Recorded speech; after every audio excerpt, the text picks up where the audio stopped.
weather soon. Yeah. Check how much time that one has.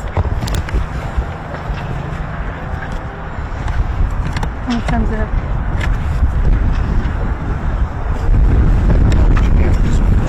It's that. How much time does that one have?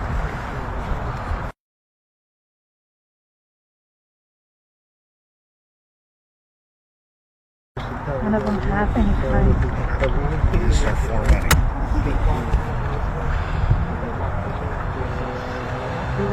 $10 minutes. Okay, that's fine.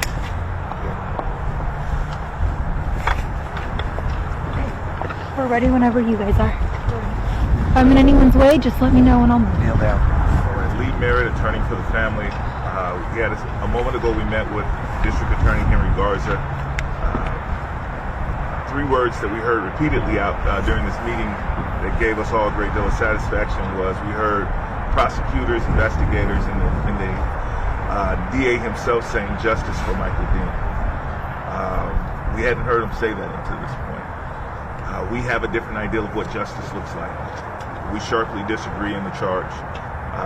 He seems content with the charge of manslaughter. We are not. We think of the appropriate charge, particularly at the probable cause stage of a grand jury presentation, is murder. We accept that he is privy to more evidence than we are, that he has seen the videotape that we haven't been able to see, that he spoke to the witnesses, that they were able to recover, that he's likely even heard from the shooter himself. And so we are going to defer to his officer's wisdom and the wisdom of the grand jury. The grand jury still will have an opportunity to consider all three levels of homicide in the Texas Penal Code, which includes murder, manslaughter, and criminally negligent homicide. We're still hoping that the grand jury will consider the facts and come up with an indictment on murder. We set up this time with the media to take some questions for you all to hear directly from the family with any particular concerns. You mentioned that you guys want the charge to be murder, and you guys will move forward with the civil suit if needed. Is that something you guys are considering a little more highly now after talking to the DA? No, the family's focus, we're hoping the community's focus will remain on criminal accountability.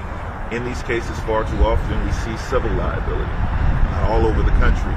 Criminal liability happens in less than 1%. Criminal indictments happen in less than 1% of officer-involved shootings. Criminal convictions are even less rare. This DA's office will have an uphill battle no matter what charge comes out of the grand jury.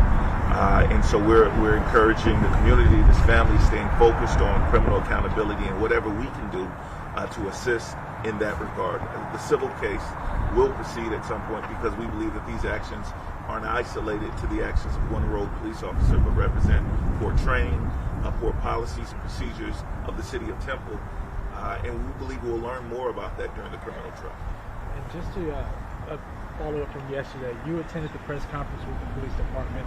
Just give us an overall review of that as the attorney of the family. I'm sure they heard a bit of it as well. Just talk to me about your reaction to that press conference.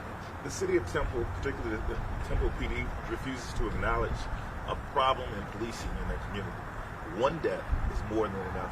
To have an officer murder someone on the side of the road and then say in the same breath that is still a good cop is absurd. The chief ought to be ashamed of himself for coming to that conclusion so closely after a charging decision. This is not a good cop. It only takes one. His prior behavior put the city on notice that this officer was at best a problem officer, despite his participation in the Christmas Day parade. The city has issues that it needs to address within the department, and a part of our civil suit will be focusing on that issue. So pivoting to the family, what was your guys' reaction when you first heard that? We heard from Mr. Merritt about what you guys responded to, but when you found out that he was arrested, how was your response to that?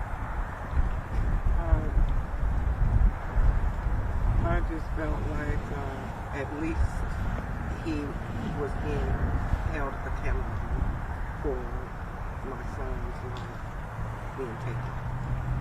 Moses, what about you? I just felt thankful. I mean, it's not them. I'm thankful for the community. I'm thankful for my kids to stand up for something right. This is not over with. He's not finished yet. We got to keep on going. We all got to get out here and make sure it's safe for everybody in Temple, Texas. So that's my goal. I mean, this is opening up the door. Let's open it all the way. Let's get this safe for everybody out here. I don't want nobody to have to go through what we're going through. Can you just kind of walk us through these past few months, because we've heard from Mr. Mayor, but we haven't heard from the likes of you guys. What have these last few months been like for you? We'll take one more specific question because of the weather and the conditions. What do you hope happens going forward from this point in the case and getting justice? That my son's name stays clean, and that people are aware that things do happen out of the borderland. It doesn't mean that someone is doing something wrong all the time. Just sometimes things happen. I spoke on this yesterday, but concerning the murder charge or the manslaughter charge, it all comes down to what was in Carmen DeCruz's head at the time that he pulled the trigger. Right now, we know that this was a traffic stop. What the DA explained to us is that it was a felony stop because of the evasion concern. So a felony stop means that there's certain protocols that should have been followed.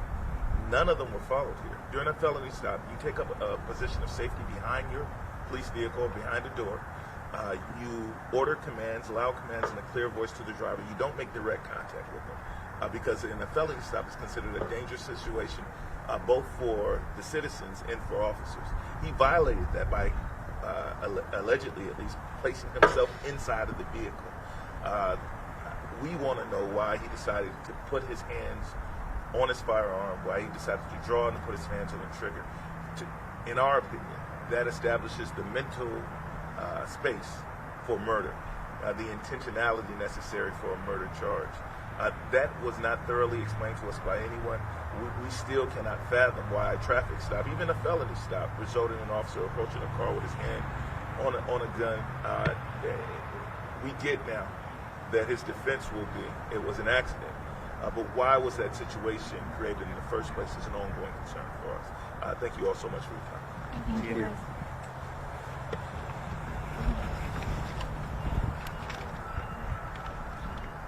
So you have to go.